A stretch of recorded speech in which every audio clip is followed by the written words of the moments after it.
राज्यातील 10 महानगरपालिकांच्या सार्वत्रिक निवडणुकांसाठी काल सरासरी 56.30 तर 11 जिल्हा परिषदा व 118 पंचायत समित्यांसाठी सरासरी 69.43% मतदान झाल्याचा प्राथमिक अंदाज आहे। राज्याचे निवडणूक आयुक्त जे.एस. सहारिया यांनी ही माहिती दिली आहे।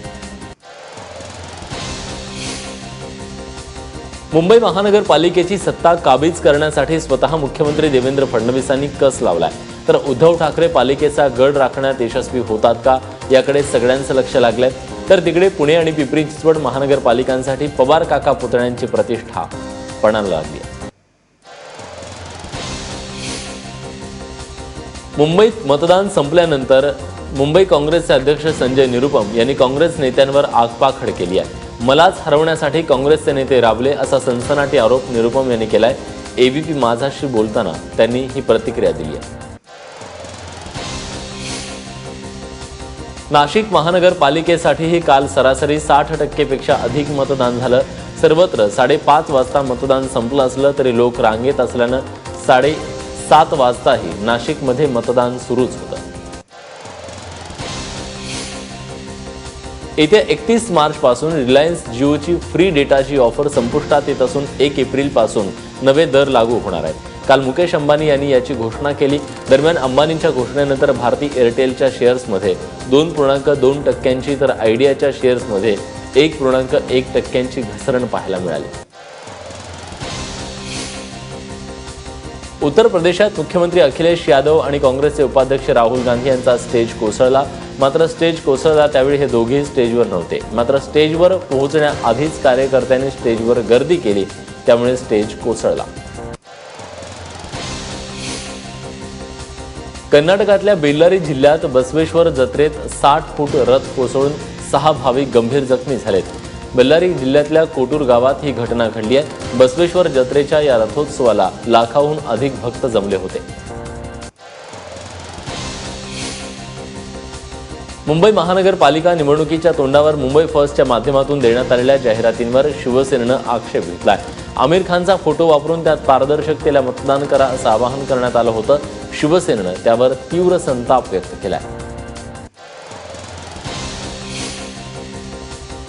मुंबई महानगरपालिकेच्या मतदान याद्यांमधून तब्बल 11 लाख मतदारांची नावं गायब झाली आहेत। 2012 सालच्या महापालिका निवडणुकीत मुंबईमध्ये 1,03,00,000 मतदार होते। यंदा मात्र फक्त 91,80,000 मतदार आहेत। त्या संदर्भात देवनार भागात मतदारांनी आंदोलन केलं।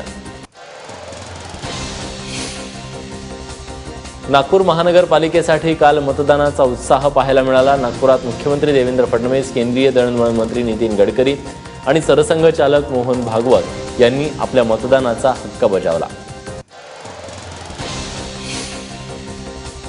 मुंबईत शिवसेनेचे पक्षप्रमुख उद्धव ठाकरे आणि मनसे अध्यक्ष राज ठाकरे यांनी देखील सहकुटुंब मतदान केलं। तर तिकडे मनसे अध्यक्ष राज ठाकरे यांनीही पत्नी शर्मिला ठाकरे आणि मुलगा अमित ठाकरेंसह मतदानाचा हक्क बजावला।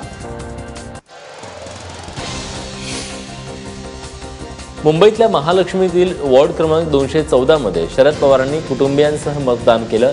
ज्या वॉर्ड क्रमांक 214 मध्ये पवारांनी मतदान केलं त्या वॉर्डात राष्ट्रवादीचा उमेदवारच नाहीये। तर तिकडे बारामतीत अजित पवार यांनी जिल्हा परिषदेसाठी मतदान केलं।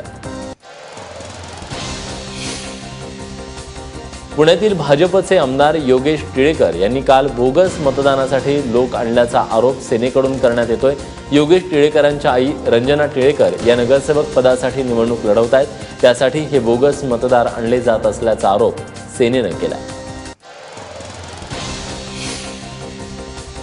आचारसंहिता भंग केलेल्या सेना भाजपच्या उमेदवारांच्या विरोधात निवडणूक निर्णय अधिकाऱ्यांकडून अद्याप कोणतीच कारवाई होत नाहीये।